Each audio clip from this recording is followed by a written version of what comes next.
Hey everyone, welcome back to another Jazz Drum Q-Tip of the week. My name is Quincy Davis, and in this lesson, I'm going to jump in and talk about 10 secrets to sounding like a pro on the drum set.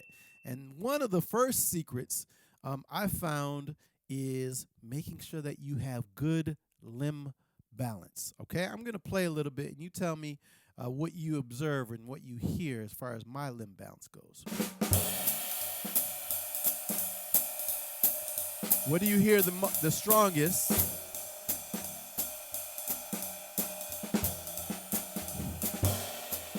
Right? What do you hear the strongest, and what do you hear the least? And then what do you hear maybe in the middle? And if your answer was you hear the ride cymbal and the hi-hats the strongest, you're exactly right. And the bass drum, hopefully, unless I was accenting it, you were hearing the least. The snare drum should have been in the middle with room and range for dynamics. So sometimes I play down here, but then sometimes I want something to pop, right?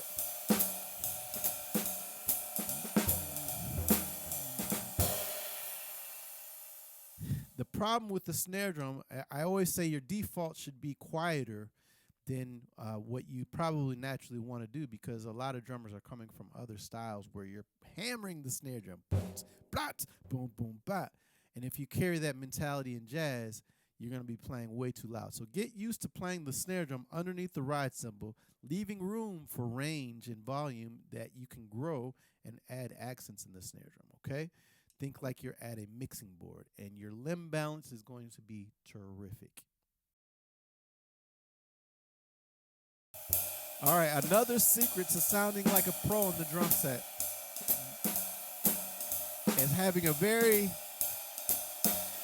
distinct and good, cozy, hip feel, right? In general, your general feel is not generic, but hip, and it sounds authentic to the music, and it sounds like you have personality. So if you listen,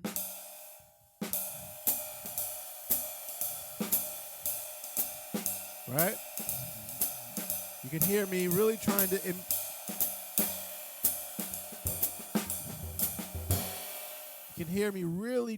impart feel, a strong feel with every note I play, because every note you play affects the feel. When you're not paying attention to the feel that every rhythm that you're playing is creating, then that's when you fall into that more generic rhythm, playing rhythms approach, where it doesn't really help. It's not necessarily terrible, but it doesn't necessarily create a strong personality and feel in your groove. So that's what you want to do. Remember this, it's the space between the notes that you create the groove and the feel. If you're not paying attention to the space in between the quarter notes, then your feel most likely is going to be weak. Emulate drummers who have great feels. That's how you do it. That's how you prevent sounding like more of a generic or like a AI.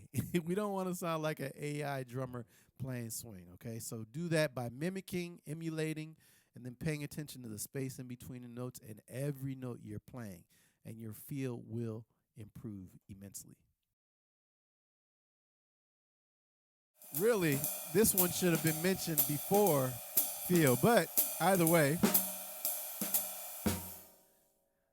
you got to have good time. You have to have good time. You don't have to have perfect time, but you have to have good time, because if you have bad time, then no one's going to really trust you as the timekeeper. We're technically the timekeeper at the very least, right? We have to keep good time if we're the timekeeper. So work on it by working with metronomes, play along with recordings, play along with play-alongs. Of course, many of you know I have play-alongs that you can check out.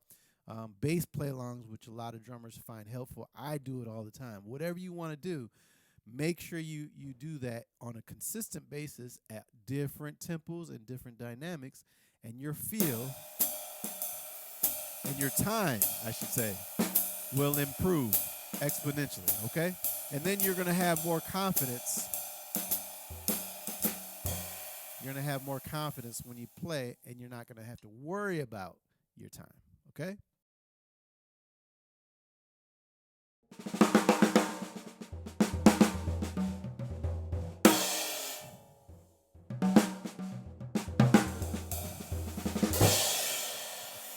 So I'm trying to demonstrate how important it is to be able to play with a good touch, with finesse, and care of the tone, right? That's such an important thing as a pro drummer. I'm always paying attention to the tone of the kit and the care and touch with which I play. So if you're not doing that, then you got to do that. And the best way to start working on that is just pay attention to your dynamics. Because when you start paying attention to your dynamics, you naturally start to care how you're quote unquote hitting the drums. For me, that doesn't feel like I'm hitting the drum, right?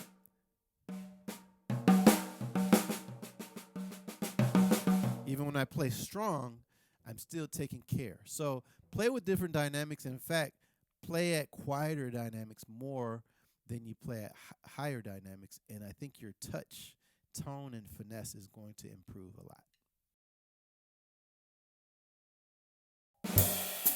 All right, so this next one is really, really important. Well, they're all really important, but this one is very important as well. So this next one is, we don't want to be too busy on the kit. Make sure you're not you're playing too much, as in you're being too busy. You're playing too many notes on the kit. Space is your friend. I'll say that again. Space is your friend. You see what happens? When you leave space, it brings the audience in. So the more notes you play, it actually pushes them away if you're not careful. If you don't really know how to use space in your grooves and also in your soloing, in your comping. A lot of drummers like to do this because they're afraid of the space in between the notes. You hear how I'm doing that? So I'm kind of filling in each quarter note with an offbeat in the left hand. And that can be a cool effect if you're intentionally doing it, but if you're not, it kind of gets annoying, right? Whereas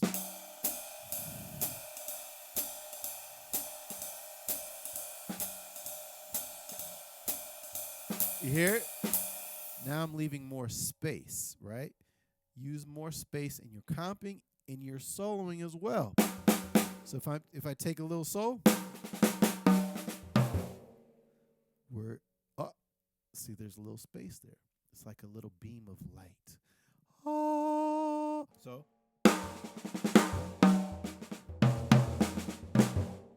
see? And so when I'm thinking about space, it also forces me to create phrases. Oh, now we're getting into phrasing. So they kind of go hand in hand. Allow the space to be, to speak and to sound and be a part of the music just as much as the notes. Does it make sense? All right, so this next one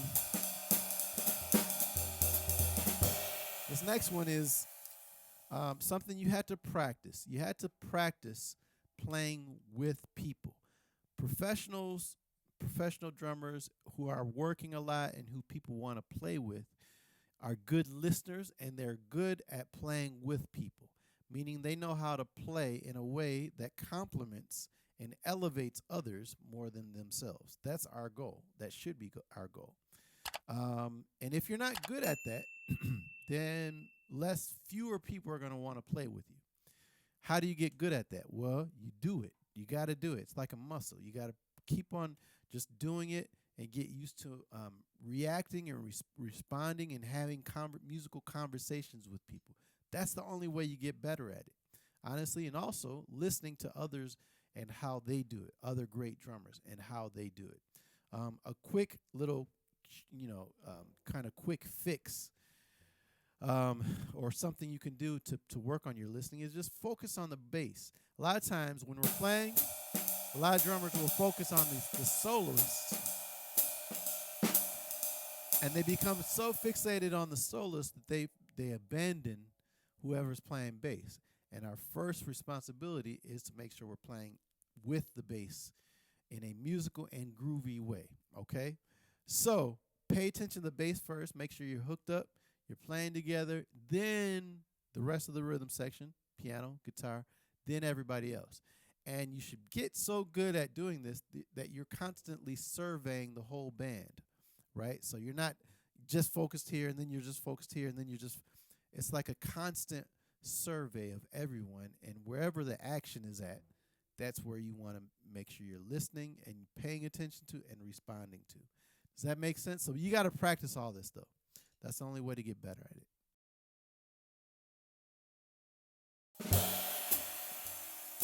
All right, this next one. So many drummers are guilty of this. Playing too loud. We cannot fall into the trap of playing too loud. The drums are so easy to play loud, but they're not easy to play quiet. I always say this. Fire, relative to the size, is quiet. Fire is quiet, right? So you don't have to play loud to be powerful. You have to play with intensity and conviction and belief to be powerful. You don't need volume. So I recommend just practicing, whatever you're practicing. If you're soloing,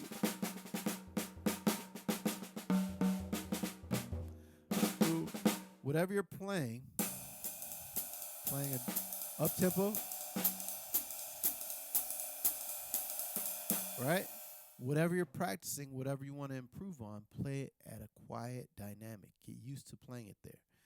Because if you can't play it quiet, then it's going to limit your range. And you're only going to be able to play it loud, and you're going to be that drummer. You don't want to be that drummer.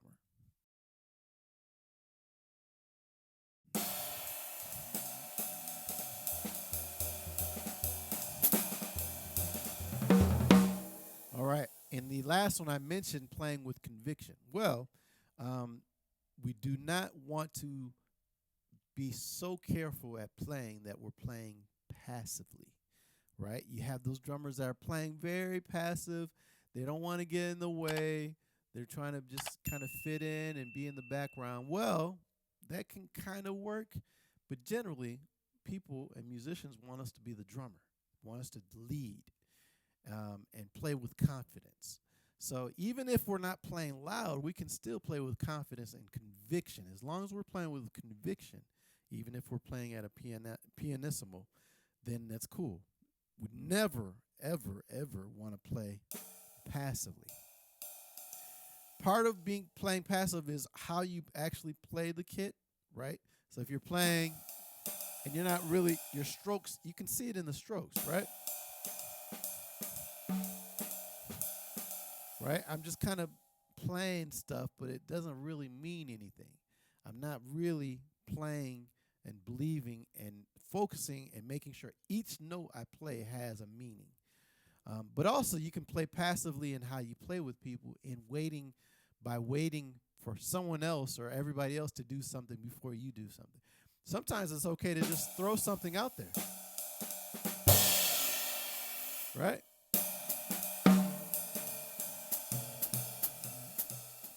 Right? Maybe that goes against the grain, but sometimes throwing something out there creates a chain reaction where other players respond to that.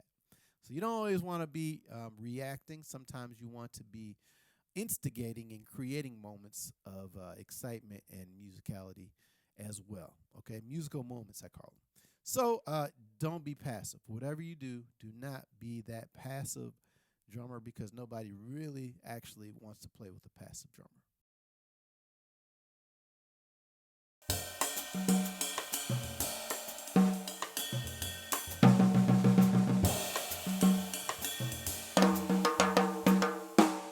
All right, so this is a very, very, very, very, very important one. As drummers, we have to know many different styles, and that's part of the challenge of being a drummer, is that if all we can do is this, especially this day and age, it's going to limit our work. And when we limit work, we limit our pocketbooks. And when we limit our pocketbooks, we don't eat, right? So I recommend that you learn different styles, even if you have a preference of what you like to play. Really get into styles and learn how to play in different styles. Learning different styles also will make you aware of different grooves, right? Of course, and make you aware of the fact that because my limb balance, back to the first point I made, is a certain way when I play this style. When I play this style, it's going to change, right? For example, if I'm playing, when I play swing, when I'm swinging, the bass drum's really quiet. But when I play funk, the bass drum and the snare are much stronger in the most important voices. So that's what I mean by making sure you know the styles. Make sure you know the styles that you're playing and understand the way they kind of tick. Groove-wise and also limb balance-wise. And then idiomatically, things that like drum fills, timbres to create, and how to interact with the band in that style is very important. That only happens if you know and you've studied different styles.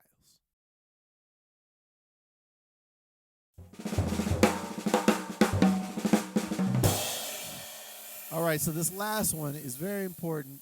Just because we play the drums and we don't play harmony, we don't play chords, we don't play actual tonal notes, does not excuse us from not learning the music. Professional drummers who work a lot learn the music. And in fact, for me, whenever I have a gig, if I can, I do everything I can to show up to the gig. If it's a gig that has original music or certain arrangements, I try to memorize all the music as soon as I can. Depending on the difficulty level of that music, I can either memorize it pretty quickly or maybe it takes me a little time. Either way, I'm working towards that. But the main thing is make sure you study and learn the music of the gig that you're playing. So if it's just standards, then you got to know the standards. If you're playing I Should Care, if you're playing Cottontail, make sure you know different versions of that standard. Don't just listen to one version, so that you have different ways of communicating and relating to different musicians who are coming out of different versions and have checked out other versions than you have. You want to make sure you do your homework, okay? Know the music through and through. This way you can actually be a leader. You can conduct. You're not musically asking questions, right? You're providing answers. You're helping everybody navigate through the music regardless of the difficulty level. Okay? So make sure you know the music, be over prepared for the gig, no matter how small, and of course, no matter how big the gig is. Okay? And if you do all these 10 things, I swear, you are going to sound like a pro drummer. All right, so that's it. 10 secrets to sounding like a pro on the drum set. I hope this helps you. If you think of any more, of course, leave some comments down below and let me know what else you thought of. I love hearing from you, even the haters. It doesn't matter. I love hearing from everybody. But until the next time, you know what to do. Practice hard, but practice smart, okay? Take care. Bye-bye.